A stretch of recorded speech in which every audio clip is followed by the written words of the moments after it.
तो विष्णु दयाल राम यहाँ से तीसरी बार चुनाव लड़ रहे हैं और जैसा कि उन्होंने बताया कि जीत हमारी पक्की है। जनता हमें प्यार और दुलार दे रही है, हम क्षेत्र भ्रमण कर रहे हैं और हमारी जीत पक्की है।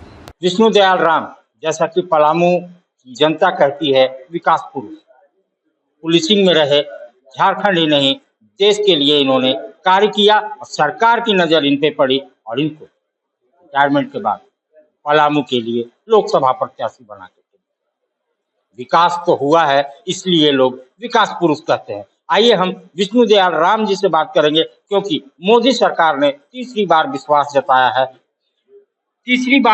जताया है मोदी सरकार। क्या कहना चाहिए?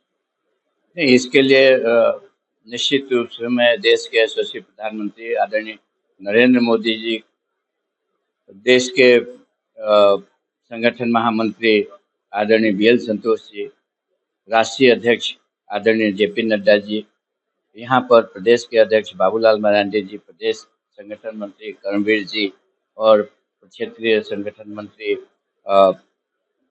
त्रिपाठी जी को धन्यवाद देना चाहूँगा कि उन्होंने मुझ में भरोसा जताया है और मैं अपनी ओर से विश्वास दिलाना चाहूँगा कि मैं उनके भरोसे पर खरा उतरने की कोशिश करूँगा। विकास तो वाकई में हुआ है, चाहे सड़क हो, पुल हो, सब बन रहा है, लेकिन फिर भी लोगों की थोड़ी सी नाराजगी है। क्या है, थोड़ा हम बात करेंगे। लोगों की नाराजगी है। मुझे तो ऐसा बिल्कुल नहीं लगता है। ये नाराजगी की जो लोग बात करते हैं वो विरोधी लोग बात करते हैं, उनको पास कोई मुद्दा नहीं है, तो ये मुद्दा तो बहुत आसानी से लोगों के बीच फैलाया जा सकता है कि लोगों में आक्रोश है, लोगों के में नाराजगी है। मैं तो जहाँ जहाँ जाता हूँ मुझे तो अपार समर्थन मिल रहा है जनता का, तो मुझे ऐसा कहीं नहीं लगता है कि जनता में नाराजगी है। और यदि नाराजगी कहीं पर है तो उसको मिल करके उनसे बात करके उसको दूर करने की कोशिश हमारे भारतीय जनता पार्टी के कार्यकर्ता पदाधिकारी और मैं स्वयं करूँगा। कहने का मतलब है, हड़िया भी अगर परिवार भी एक जगह होता है तो हड़िया टनटुन कर देता है, उसकी कोई बड़ी बात नहीं है। हम मिल बैठ करके बात करेंगे। विष्णु जी, ये तीसरा चुनाव कितना फाइट है, क्योंकि आपके विरोध में एक पूर्व सांसद और महिला प्रत्याशी। मुझे कहीं कोई चुनौती नहीं लगती है, लेकिन मैं सिद्धांततः इस बात को मान करके चलता हूँ कि सामने वाले को कभी छोटा नहीं समझना चाहिए और सामने वाले की शक्ति कहीं कम नहीं आंकनी चाहिए। मैंने जो शक्ति उनकी आंकी है या चुनौती देखी है, मुझे ऐसा नहीं लगता है कि कहीं कोई चुनौती। पलामू का बेटा ही बन गए हैं, लोग दामाद कह रहे हैं, लेकिन इस पलामू के दामाद यानी पहुना जी के मन में कुछ ऐसा चीज जो काम रह गया हो वो जल्द में पूरा करेंगे, सांसद बनते पूरा करेंगे। पहले तो इस शब्द पर मुझको बहुत ज़्यादा ऑब्जेक्शन है। पहुना, मैं एक सांसद हूँ, 10 साल से सांसद हूँ, ठीक है, यहाँ मेरी शादी हुई है, तो ये शब्द मतलब कि का उपयोग न हो तो ज़्यादा बेहतर है।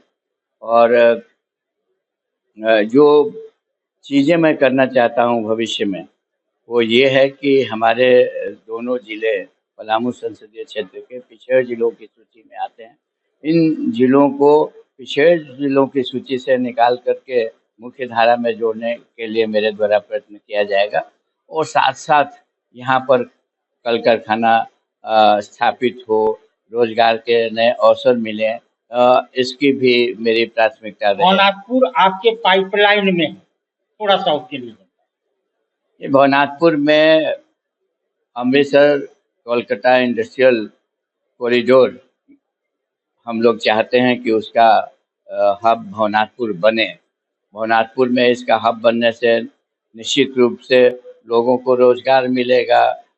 लोगों को जब रोजगार मिलेगा तो उनका भविष्य अच्छा होगा, आर्थिक समृद्धि होगी, ये सारी बातें होंगी। दुर्भाग्यवश राज्य सरकार भवनाथपुर को प्राथमिकता नहीं दे करके बोकारो को प्राथमिकता देना चाहती है। उस पे मेरा ये कहना है कि Bokaro already industrially developed district है, वो पिछड़े जिलों की सूची में भी नहीं है। हमारे दोनों जिले पलामू और गढ़वा ये पिछड़े जिलों की सूची में है। यहाँ पर आप देख ही रहे हैं, जपला सीमेंट फैक्ट्री वर्षों से बंद है, उसके पुनर्जीवित होने का दूर दूर तक संभावना कम दिखती है। कोशिश की गई है पर सीमेंट फैक्ट्री पुनर्जीवित हो ऐसा अभी तक नहीं लगा है। हो सकता है भविष्य में कोई उद्योगपति आए और उसके लिए आदमी जरूर प्रयत्न करेगा, लेकिन ये भवनाथपुर में तो इंडस्ट्रियल डेवलपमेंट का कॉरिडोर बन ही सकता है। और हमारी यदि सरकार आती है झारखंड में तो निश्चित रूप से भवनाथपुर में हम कोलकाता अमृतसर इंडस्ट्रियल कॉरिडोर का हब बनाना चाहेंगे। लास्ट सवाल, पूर्व डीजीपी और पलामू के 2 बार रहे सांसद विष्णु दयाल राम जीत के लिए कितना आश्वस्त हैं, थोड़ा हमारे जनता को। नहीं, जनता का आशीर्वाद मुझे मिलेगा, ऐसा मेरा भरोसा है। और हम जहाँ जहाँ भी जा रहे हैं जनता का पूर्ण रूपेण समर्थन प्राप्त हो रहा है। पूर्ण रूपेण समर्थन प्राप्त हो रहा है और विष्णु दयाल राम जी जीत के लिए आश्वस्त है। कोई किंतु परंतु नहीं है, जनता लाड और प्यार उनको दे रही है।